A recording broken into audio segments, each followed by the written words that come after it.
Hi friends, welcome back to my channel.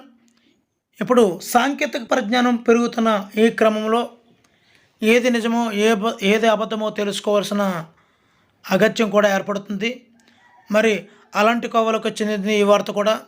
ఉపాధ్యాయ పోస్టుల భర్తీకి ఉత్తర్వులు ఇవ్వలేదు అని అధికారికంగా ప్రకటించాల్సిన అవసరం వచ్చింది విద్యాశాఖకి. నకిలీ ఉత్తర్వులు సృష్టించిన వారిపై క్రిమినల్ కేసులండి. అంటే జీవోలు కూడా నకిలీ తయారు చేసేస్తున్నారండి. అందు గురించని ఈ గవర్నమెంట్ వారు ఉత్తర్వులు ఇచ్చారండి.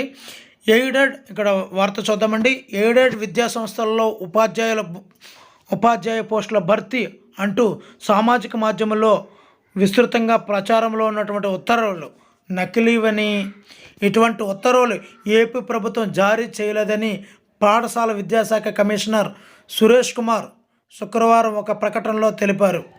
ఇటువంటి పోస్టులను ఎవరూ నమ్మవద్దని చెప్పారు. నకిలీ ఉత్తర్వు సృష్టించిన వారిపైన, సామాజిక మాధ్యమాల్లో వ్యాప్తికి కారణమైన వారిపైన క్రిమినల్ చర్యలు తీసుకుంటామని హెచ్చరించారు. మరి ఏది అసత్యమో ఏది సత్యమో తెలియకుండా పోతుందండి ఈ కాలంలో.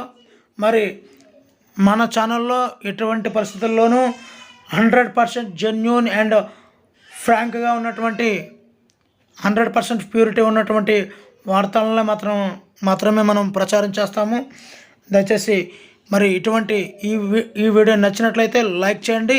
ఇటువంటి నిజాల అన్వేషణపై, ఉద్యోగ అవకాశాల సమాచారానికై, అదేవిధంగా 10th క్లాస్ విద్యార్థులకై, అదేవిధంగా ఉపాధ్యాయ పోస్టులకు భర్తీకై టెట్ యొక్క మెటీరియల్, డిఎస్సి మెటీరియల్ ఇవన్నీ మీకు కావాలంటే సబ్స్క్రైబ్ చేసుకోండి.